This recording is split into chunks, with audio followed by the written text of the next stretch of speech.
प्यारे मसीह विश्वासियों, जय यीशु की तथा प्रतिदिन के बाइबल पाठ एवं चिंतन में आप सभी का स्वागत है। आज का पहला पाठ नबी यिर्मयाह का ग्रंथ अध्याय 7 पद संख्या 23 से 28 तक से लिया गया है। वचन कहता है, प्रभु यह कहता है, मैंने उन्हें यह आदेश दिया, यदि तुम मेरी बात पर ध्यान दोगे तो मैं तुम्हारा ईश्वर होऊंगा और तुम होगे मेरी प्रजा। यदि तुम मेरे बताए हुए मार्गों पर चलोगे तो तुम्हारा कल्याण होगा। किंतु उन्होंने मेरी बात पर ध्यान नहीं दिया और मेरी आज्ञाओं का पालन नहीं किया। वे अकड़ कर बुराई करते रहे और मेरे पास आने की अपेक्षा मुझसे दूर गए। जिस दिन तुम्हारे पूर्वज मिस्र देश से निकले, उस दिन से आज तक मैं अपने सब सेवकों अर्थात नबियों को तुम्हारे पास भेजता रहा, किंतु उन्होंने मेरी बात पर ध्यान नहीं दिया और मेरी आज्ञाओं का पालन नहीं किया। वे अकड़ कर बुराई करते रहे और अपने पूर्वजों से अधिक दुष्ट निकले। तुम उन्हें यह सब बता दोगे, किंतु वे तुम्हारी नहीं सुनेंगे। तुम उन्हें पुकारोगे, किंतु वे उत्तर नहीं देंगे। तुम उनसे यह कहो, यह वह प्रजा है जो अपने प्रभु ईश्वर की बात नहीं सुनती और शिक्षा ग्रहण करने से इनकार करती है। सच्चाई नहीं रही, वह उनके मुख से चली गई है। प्रभु की वाणी। ईश्वर को धन्यवाद। आज का सुसमाचार पाठ संत लूकस के अनुसार पवित्र सुसमाचार अध्याय 11 पद संख्या 14 से 23 तक से लिया गया है। वचन कहता है, यीशु ने किसी दिन एक अपदूत निकाला जिसने एक मनुष्य को गूंगा बना दिया था। अपदूत के निकलते ही वह गूंगा बोलने लगा और लोग अचंभे में पड़ गए। परंतु उनमें से कुछ ने कहा, यह अपदूतों के नायक बेलजबूल की सहायता से अपदूतों को निकालता है। कुछ लोग यीशु की परीक्षा लेने के लिए उनसे स्वर्ग की ओर का कोई चिन्ह मांगने लगे। उनके विचार जानकर यीशु ने उनसे कहा, जिस राज्य में फूट पड़ जाती है वह उजड़ जाता है और घर ढह जाते हैं। यदि शैतान अपने ही विरुद्ध विद्रोह करने लगे तो उसका राज्य कैसे टिका रहेगा? तुम कहते हो कि मैं बेलजेबुल की सहायता से अपदूतों को निकालता हूँ। यदि मैं बेलजेबुल की सहायता से अपदूतों को निकालता हूँ तो तुम्हारे बेटे किसकी सहायता से उन्हें निकालते हैं? इसलिए वे तुम लोगों का न्याय करेंगे। परंतु मैं ईश्वर की सामर्थ्य से अपदूतों को निकालता हूँ तो निसंदेह ईश्वर का राज्य तुम्हारे बीच आ गया है।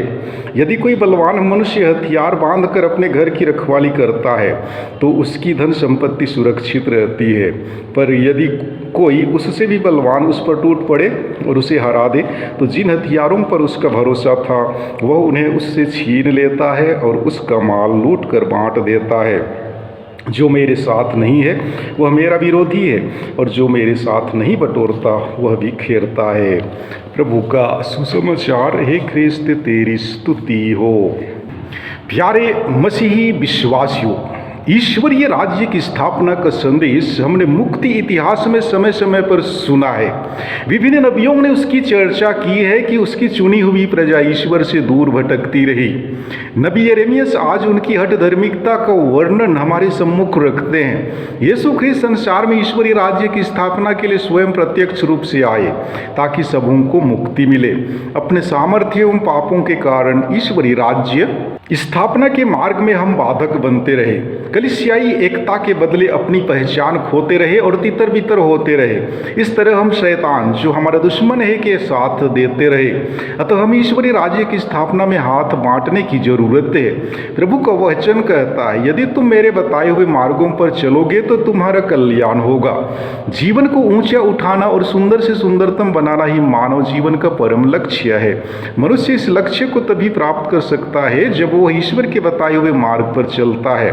आज के पहले पाठ में ईश्वर यिर्मयाह नबी को जीवन में उस ऊपर उठने तथा सफलता हासिल करने के लिए सभी बुराइयों को त्याग कर अपनी बताई हुई राह पर चलने के लिए प्रेरित करता है।